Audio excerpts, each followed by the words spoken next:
I avoided my CEO for 3 months. Not because she was difficult. Not because she was unfair. Because she was the kind of woman who looked at you like she could see the part you were still figuring out yourself. And I was not ready for that. My name is Owen Blake. I fix things for a living. Not in a corporate way, not in a meeting room with a whiteboard and a laser pointer. I actually fix things. Broken pipes, dead wiring, HVAC units that quit in the middle of July, water leaks that show up at 2 in the morning like they have a personal agenda. I work in building operations and facilities management for Hartwell Group, a property development firm that operates out of the 14th floor of a glass building in the middle of downtown. My job is to keep everything running so that the people on the floors above me never have to think about what holds the place together. I am good at what I do. I want to say that clearly because what comes next might make me sound like someone who had no business being where he was. I knew my work. I knew this building. Every stubborn circuit, every pipe that had been patched one too many times, every elevator that hiccuped between the 3rd and 4th floor if you pressed both buttons at once. I knew all of it. What I was not prepared for was her. Nora Calloway had been CEO of Hartwell Group for 4 years before I joined the company. I had heard the name before I ever saw the face. People in the break room said it with a kind of careful respect, the way you talk about whether that has already proven it can do damage. Not cruel, they were not saying she was cruel. Just that she was sharp. That she paid attention. That if you were doing your job well, you would probably never have a problem. And if you were not, you would find out in a way you did not forget. I figured I was safe. I fixed things. I stayed in the walls, under the floors, inside the parts of the building that nobody with a corner office ever thought about. We were unlikely to ever occupy the same space for more than 30 seconds. That plan lasted exactly 6 weeks. It was a Wednesday. I was in the middle of rewiring a junction box in one of the board meeting rooms on the 14th floor. The room was supposed to be empty until 3.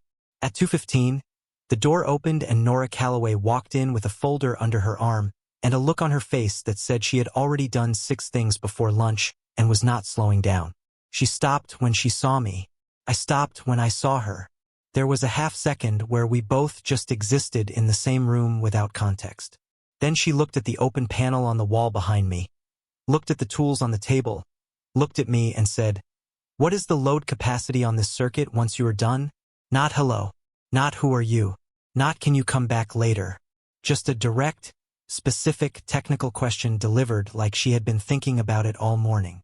I told her. She nodded once, made a note on the folder in her hand, and left. The door clicked shut behind her. The whole thing lasted maybe 40 seconds. I stood there with a wire stripper in my hand and the distinct feeling that I had just been assessed and filed under a category I did not have access to. That evening I was in the parking garage loading tools back into the company van when my coworker Drew came around the corner with his jacket half on and the look he gets when he has something to say. He said, "Heard you had a run-in with Calloway today." I said it was not a run-in. She asked about a circuit. He pulled his jacket the rest of the way on and said, "That is how it starts with her. One question.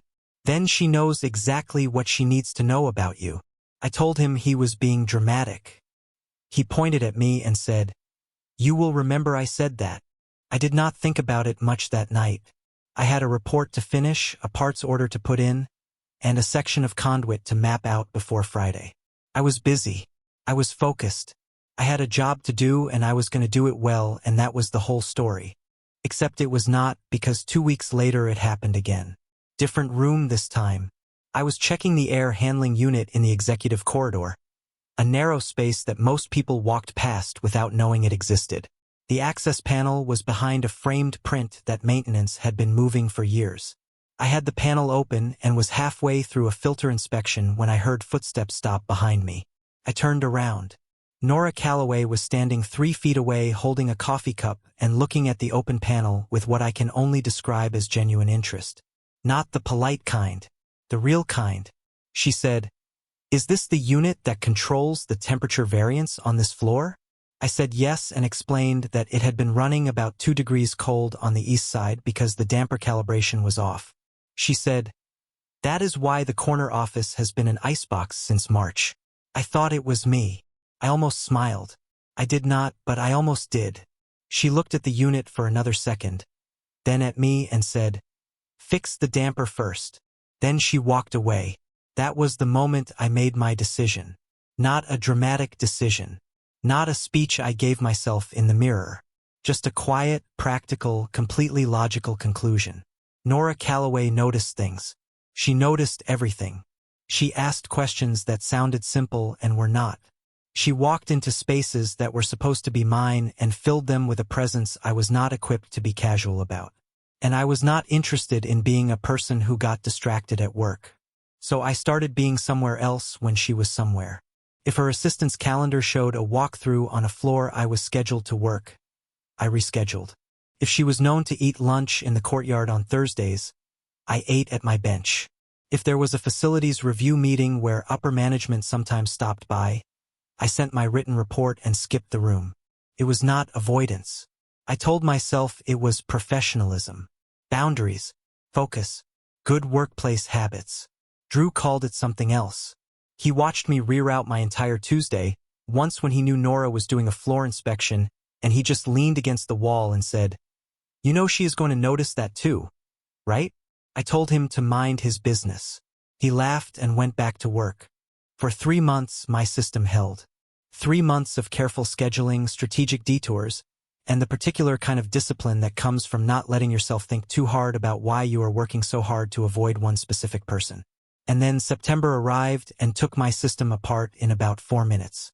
It started with a phone call I did not expect on a Tuesday I had planned carefully. I was in the supply room on the 3rd floor doing an inventory check, which is exactly the kind of task that keeps you useful and invisible at the same time. My phone buzzed. It was Carla, the office manager, and she was using the tone that means the answer is already yes and she just needs you to say it out loud. She said, "Owen, I need a favor and I need it in the next 20 minutes. I put down my clipboard.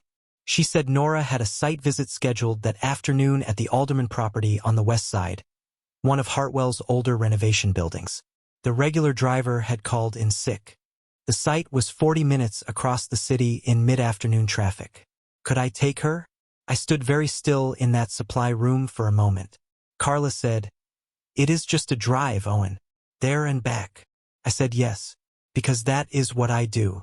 And because saying no to a reasonable request with no real reason behind it is its own kind of admission. I brought the company SUV around to the front entrance at 1:55 and sat there with both hands on the wheel telling myself to treat this exactly like what it was. A work task, transportation, professional and forgettable. Nora came through the lobby doors at 2 on the dot. She had a leather portfolio, a light jacket despite the September chill, and the focused expression of someone who had already closed out 3 other things before walking through that door. She got in without looking around for confirmation that this was the right vehicle. She just got in, set her portfolio on her lap, and said, "Alderman property. You know where it is?" I said I did. I had done electrical work there 6 months ago. She said, "Good," and looked out the window. We pulled into traffic. For the first 10 minutes, neither of us said anything that went below the surface. I mentioned traffic on the bridge. She said she had accounted for it. I said the site foreman was expecting us around 2:40. She said she knew. It was professional. It was fine. It was exactly the kind of interaction I had been managing for 3 months and I was handling it without incident. Then her phone died. Not a low battery warning. Not a graceful fade. It just went black mid-sentence while she was in the middle of typing something, and she looked at it with the flat expression of someone who does not have time for small inconveniences but has learned to absorb them without reaction. She slid it into her portfolio and looked out the windshield. The silence lasted about 30 seconds. Not an uncomfortable silence, just the kind that forms when 2 people stop using background noise as a shield. Then she said, "What were you listening to before I got in?" The question caught me off guard. Not because it was strange, but because it was specific. She had noticed the faint audio still coming through the speaker when she got in, the half-second before I turned it down out of habit. I told her. A podcast about adaptive reuse in commercial buildings. The kind of thing most people find extremely dry. The kind of thing I find genuinely interesting on a long drive. She did not nod politely and look away. She turned toward me, just slightly, the way people do when something lands differently than expected, and said, "Which episode?" I told her it was one about a converted textile mill in the Northeast that had been turned into a mixed-use space while keeping the original beam structure and exterior brick fully intact. She was quiet for a second. Then she said, "My first job out of school was on a project like that. A mill conversion in a small city nobody had heard of. We spent 8 months fighting to keep the original monitor roof. The developer wanted it gone. Said it was a liability. I asked if they kept it. She said, "We kept it." Took 3 structural reports and 1 very long meeting where I talked for 40 minutes without stopping, but we kept it. There was something in the way she said it. Not proud exactly. More like someone setting down a heavy thing they had been carrying for a while, not because they were tired of it, but because they had finally found somewhere safe enough to put it. I said that sounded like a fight worth having. She looked at me then. Not the assessing look from the boardroom. Something quieter. She said, "Most people would have let the roof go." I said the original material is usually what makes the whole thing worth saving. She did not respond right away. She looked back out at the road and I kept driving and the city moved past the windows and we were quiet again. But the silence was a different shape now. Less like a gap and more like a space 2 people were sharing without needing to fill it. She asked how I ended up in facilities work. Not what is your job title, not how long have you been with Hartwell. She asked how I ended up doing it, which is a different question entirely.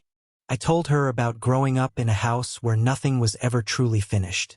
Half-painted rooms, a back door that never sealed right, a dad who started things on weekends and lost the thread by Sunday evening. I told her that somewhere along the way I became the person who finished what other people walked away from.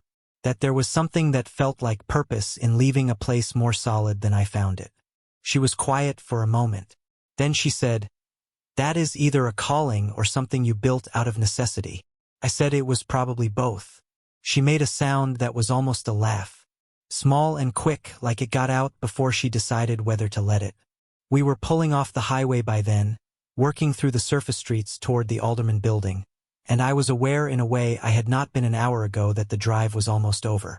I did not examine that awareness too closely. I just noted it and kept my eyes on the road.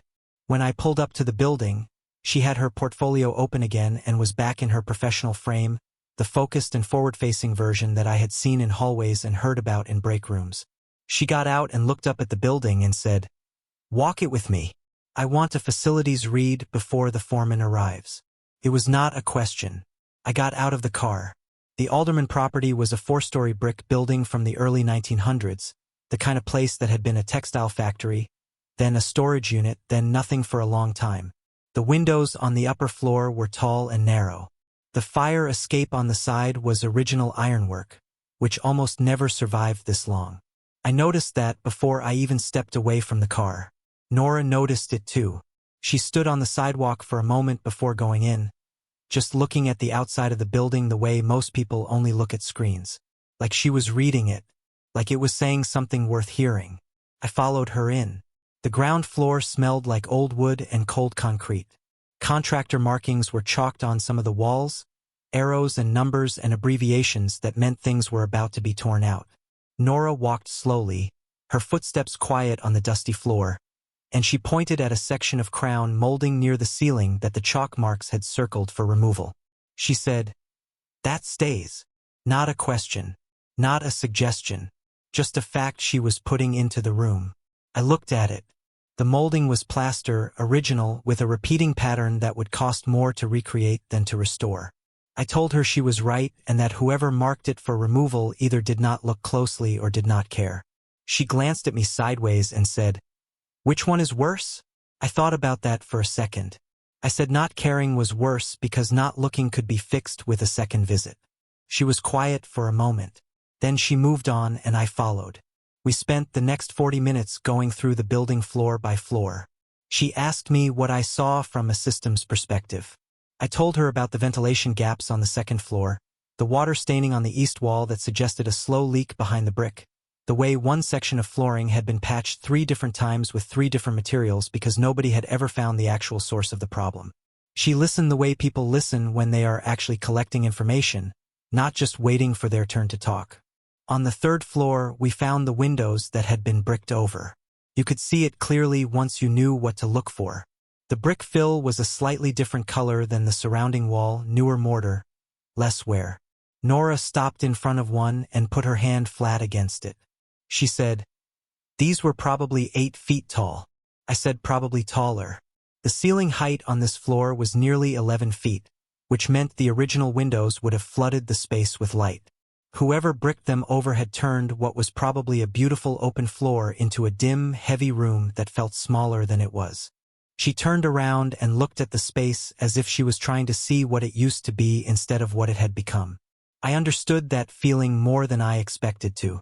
We were quiet for a moment, standing in that dim third floor with dust in the air and the sound of traffic coming up faintly from the street below. It was not an uncomfortable silence. It was the kind that happens when two people are thinking about the same thing without saying it.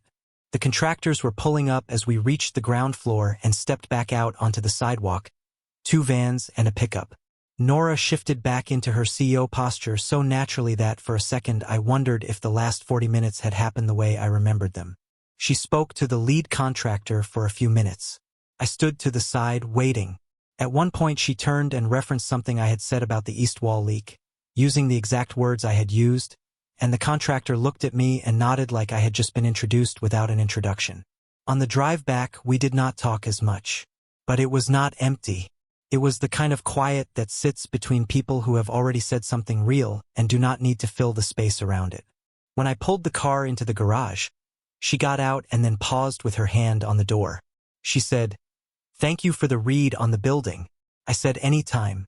She nodded once and walked toward the elevator. I sat in the parked car for a moment longer than I needed to.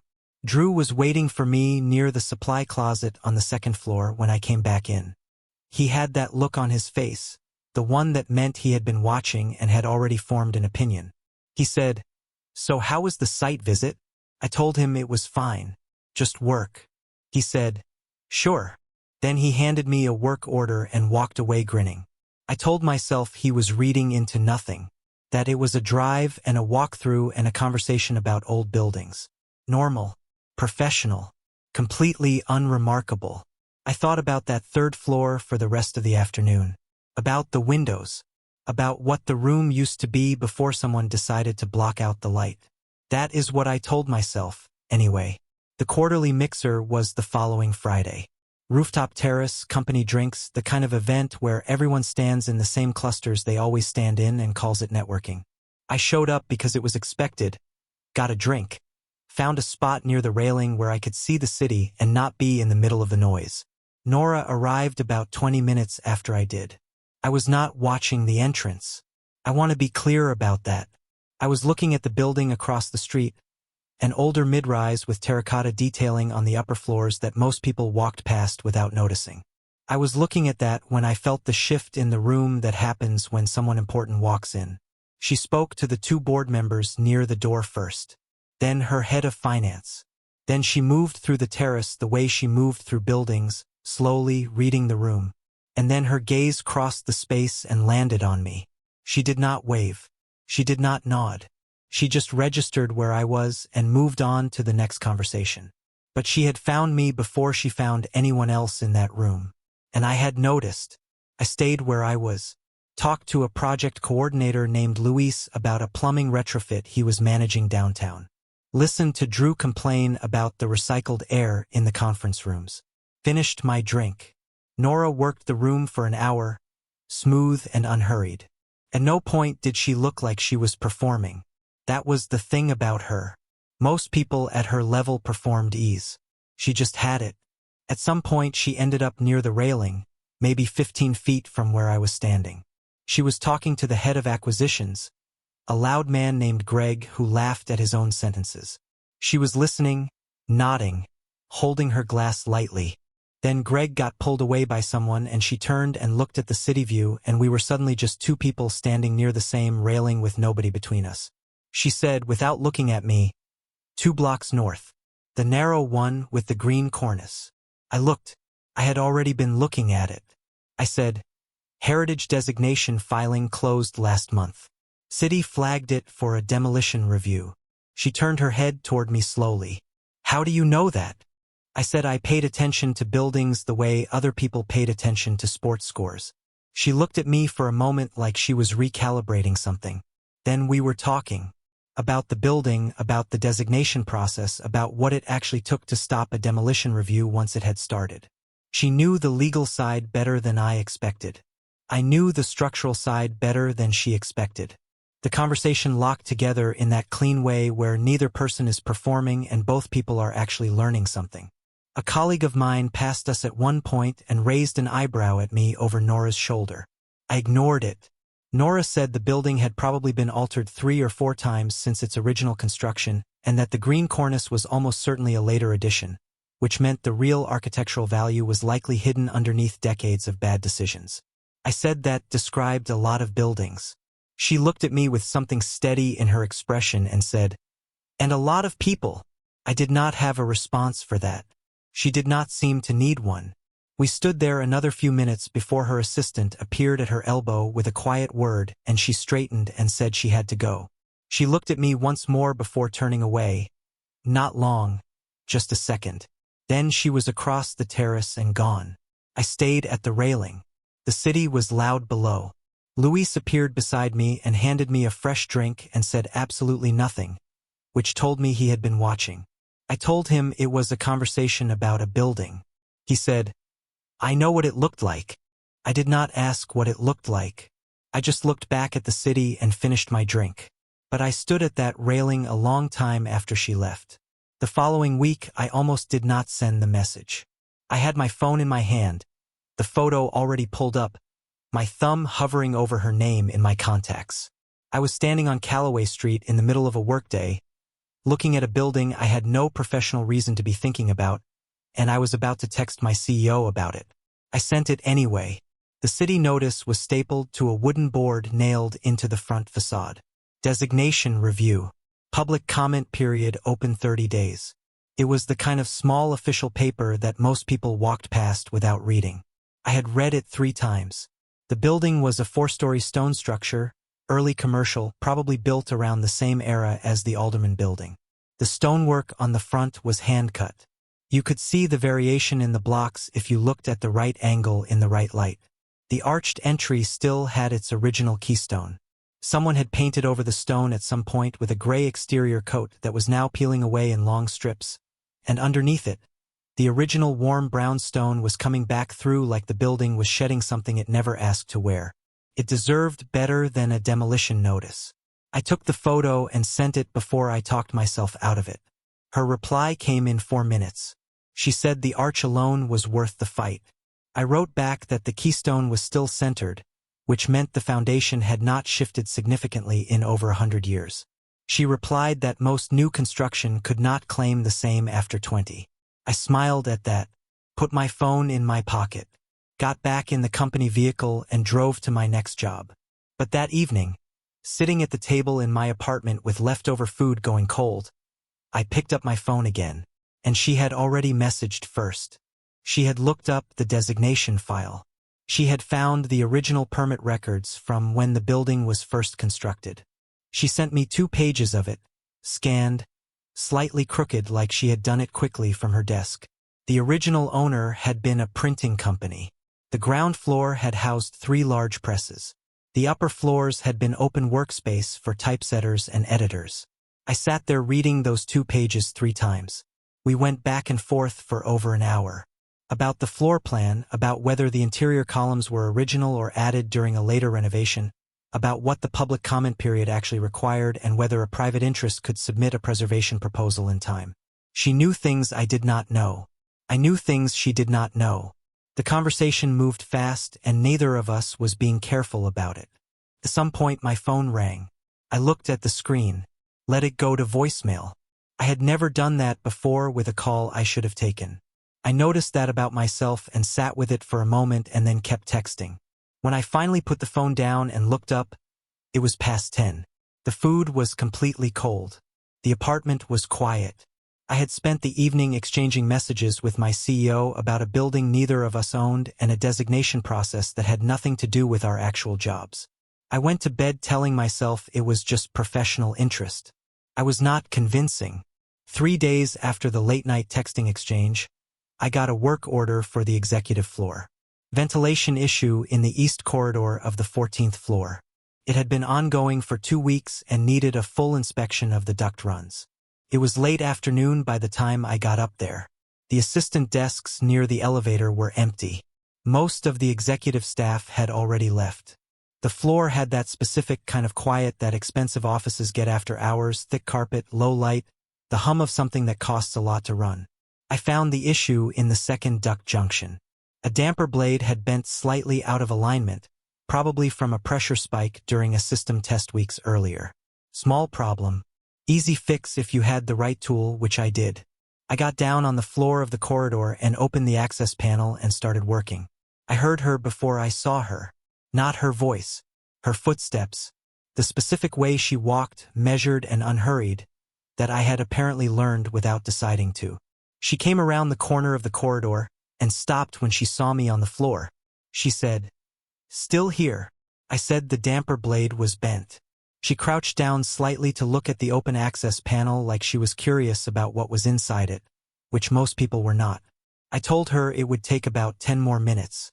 She said she was not rushing me. She went into her office, which was at the end of the corridor, and left the door open. I could hear papers moving, the occasional soft click of a keyboard. I finished the repair and ran a quick airflow test, and the corridor immediately felt different, the stale quality gone, replaced with something cleaner. I was packing up my tools when she appeared in her doorway. She said, "Fixed." I said, "Good as new." She looked at the vent cover for a moment and then at me and said, "I made coffee. The machine by the window. You can have some if you want." It was a simple offer. Completely ordinary. I should have said thank you and taken the elevator down. I said sure. Her office was large but not showy. One wall was all glass. The city spread out below in the early evening dark. Her desk had 2 monitors and a stack of folders and a coffee cup that had clearly been refilled multiple times. On the credenza behind her desk there was a single framed architectural drawing, hand-drafted, old paper, pinned flat under glass. I looked at it while she poured. She handed me a cup and said her firm had acquired the building in that drawing 3 years ago. The original developer had gone under before breaking ground. She had always meant to do something with the plans but had not figured out what yet. I looked at the drawing more carefully. It was detailed. Whoever had drawn it knew what they were doing. She sat on the edge of her desk and held her cup with both hands and said, "I have been running so hard for so long that I forgot what it feels like to actually want something for myself." She did not say it like she was looking for a response. She said it like she was thinking out loud and had decided I was someone who could hear it without making it strange. I told her I understood that more than she might expect. That I had spent years being reliable and present and useful, and somewhere in the middle of all that I had stopped checking whether any of it was actually filling anything up. She looked at me over the rim of her cup. Not the way she looked at contractors or colleagues or people she was managing. Something quieter than that. Something that had nothing to do with the 14th floor or the company or any of the professional distance that was supposed to live between us. The city was dark and bright outside the window. The office was warm. Neither of us said anything for a moment, and the silence was not empty. It was full of something neither of us was naming yet. Then the elevator at the end of the corridor dinged and her assistant stepped out, saw the light on, and knocked on the open door with a question about a morning meeting. Nora shifted. The moment closed like a book. She answered her assistant's question in her clear professional voice, and I finished my coffee and picked up my tool bag and said good night. She said good night back without looking up from the paper her assistant had handed her. I took the elevator down alone. The lobby was empty. The security guard at the front desk nodded at me. I pushed through the glass doors into the evening air and stood on the pavement for a second, tool bag in hand, the city loud around me. I had gone up to fix a bent damper blade. 10-minute job. Routine. I had been on the 14th floor for over an hour. I started walking toward the parking structure and told myself that what had happened in that office was nothing more than 2 tired people having an honest moment at the end of a long day. But I thought about that framed drawing all the way home. About who had made it. About what it meant that she had kept it on her wall for 3 years without knowing what to do with it yet. Some things I was starting to think, just wait for the right person to come along and pay attention to them. She said one thing that Saturday morning that I could not stop thinking about. I had not planned to be at the warehouse on the east side of the city.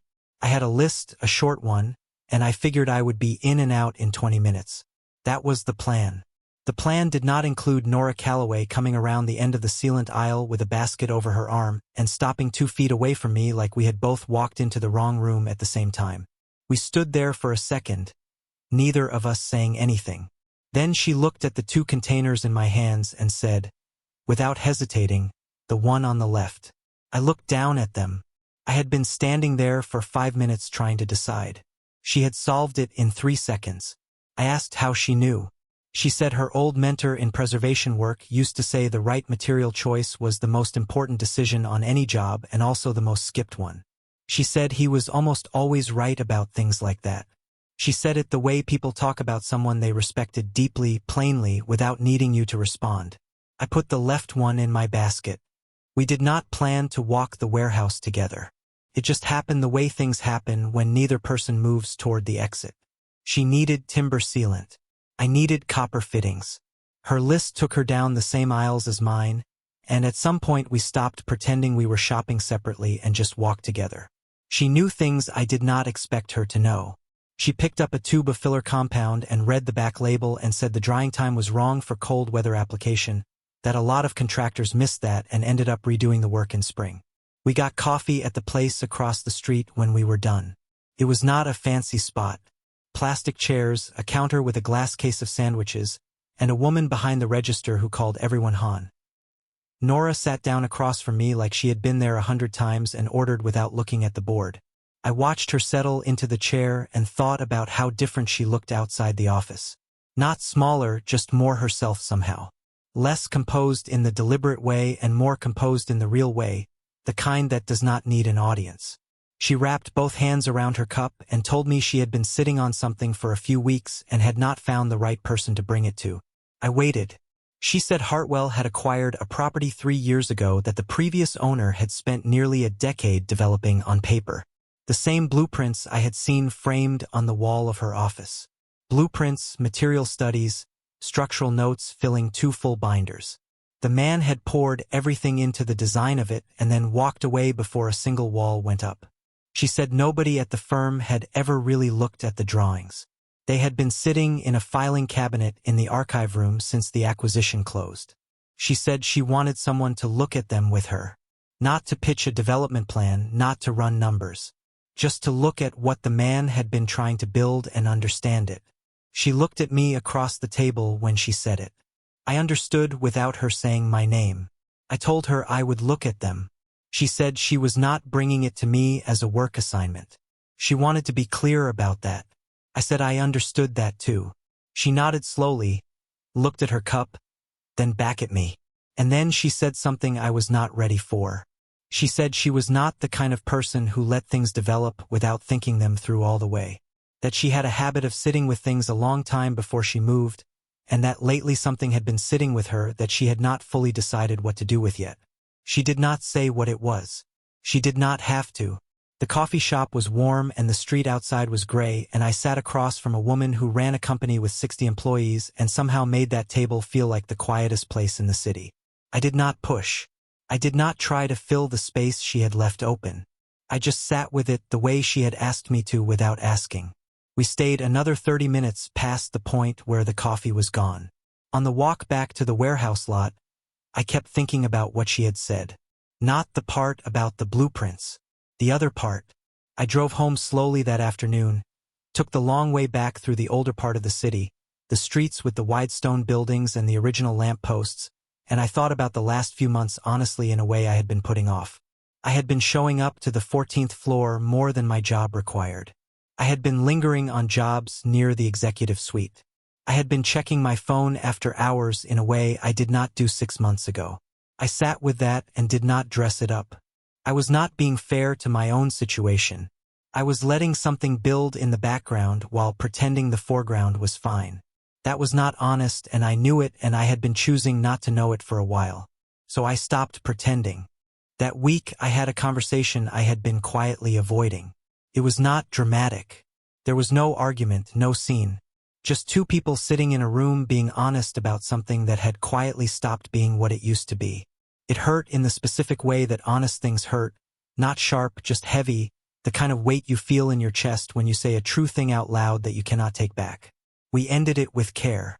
That was the only way I knew how to do it. I drove home that night and sat in my apartment in the dark for a while. Not sad exactly, just still. Like the air in a room right after a window has been opened for the first time in a long time. I did not reach out to Nora. Not that night, not the next day. I gave everything room to breathe because that was the right thing to do and also because I did not trust myself to say the right thing yet. But I thought about what she had said in that coffee shop. About sitting with something. About not being sure yet what to do with it. I was starting to think I knew exactly what she meant. Act 7. I almost did not check my messages that Thursday evening. I had come home late from a job, eaten something I barely tasted, and was sitting on my couch with my boots still on when my phone buzzed on the cushion beside me. I picked it up without thinking. It was Nora. The message was short. She said the Heritage Building on Callaway Street had cleared its designation review and was back on the open market as of that morning. She said someone who understood what that building was should probably go see it before someone who did not got there first. I read it twice. Then I typed back, tomorrow at noon. 1 minute passed. Then she replied with one word. Good. I set my phone down and looked at the ceiling for a long moment. Then I pulled my boots off, went to bed, and did not sleep well. I was at the building at 5 minutes to 12. She was already there. She was standing on the pavement with her coat buttoned to the top, both hands in her pockets, looking straight up at the stone facade. The building rose 4 stories above her, its arched entry still intact, its window frames original on the upper floors. Someone had replaced the ground-level windows with cheap aluminium at some point, and it sat wrong against the rest of the stonework like a bad repair on a good suit. She heard me walking up and looked over without moving from her spot. I stopped beside her and we both looked at the building without saying anything for a moment. Then I said the aluminium windows on the ground floor were wrong. She said she knew. She said they had been replaced in the 90s by an owner who cared more about the heating bill than the facade, and that they were the first thing she would fix. I looked at her. She said it casually, like it was obvious, like she had already been making decisions about this building in her head for longer than just this morning. I asked if she was thinking about buying it. She said she was thinking. On the second floor there was a large room facing the street with tall windows on 3 sides and afternoon light coming through the grime on the glass in long pale columns. She walked to the center of the room and stood there and looked around slowly. She said her mentor would have loved this room. I asked what happened to him. She said he retired to the coast. That he was in his 80s now and still wrote her letters by hand when he wanted to say something important. She said the last one told her she had spent enough time being careful and that careful was not the same thing as wise. She said it lightly, like she was sharing a small thing. But she was watching me when she said it. I held that for a second. Then I said it sounded like he knew her pretty well. She said better than most. We were quiet for a moment. The building made small sounds around us, the settling kind, the kind old structures make when they are not under stress, just existing. I have always found that sound steady somehow, like a reminder that something has lasted. She turned toward me then. Not quickly. The way a person turns when they have decided something and are no longer in a hurry about it. She said she wanted to tell me something before we went any further. I waited. She said she knew the last few weeks had not been simple, that she was aware of what had been shifting and that she had not been unaware of her part in it. She said she had thought about whether to pull back, whether the cleaner move was to let it settle and pretend the coffee shop and the warehouse and the rooftop and all of it had just been 2 colleagues getting along. She said she had thought about that very seriously. Then she said she had decided she was done making the cleaner move when the honest one was standing right in front of her. And then she kissed me, right there on the 2nd floor of a building that had been waiting 20 years for someone to pay attention to it, in a room full of pale light and dust and the quiet sound of old timber settling. She kissed me the way someone does when they have already had the argument with themselves and won. Certain, present, unhurried. I kissed her back. When we pulled apart, she looked at me steadily. No nerves in her expression. Just someone who had made a decision and was standing fully inside it. She said she was not going to pretend this was without complication, that her position meant it needed to be handled with transparency and care, and that she intended to do both. She said she had already spoken with the firm's HR advisor earlier that week, just to understand what full disclosure would require, because she was not a person who let things happen in the shadows. I told her I would not have wanted it any other way. She nodded once, like that was the answer she expected but was still glad to hear. We finished the walkthrough. Every floor, every room. The staircase was original all the way to the top, and the handrail was solid under my palm, worn smooth by decades of hands just like mine. At the top landing, she stood in the light coming through the upper window and looked at me, and for the first time since I had known her, she looked completely unguarded. Not performing steadiness. Just steady. We left in the late afternoon, the sky going gold over the rooftops, the city doing what the city always does, moving, loud, indifferent, and somehow exactly right. At her car, she stopped and turned around. She said she did not do things halfway, that if this was real, she was going to show up for it fully, the same way she showed up for everything that mattered to her. I said that was the only way I knew how to do anything either. She smiled. The real kind. The kind that started slow and then took over her whole face before she could decide whether it was appropriate.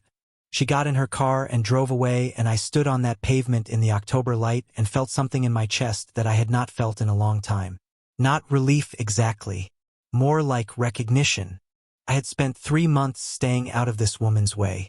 I had taken the long routes, found the far staircases, made myself invisible on the 14th floor. I had treated her like something to be managed from a safe distance. And the whole entire time, what I had been keeping myself from was the most honest I had ever felt standing next to another person. I got in my truck.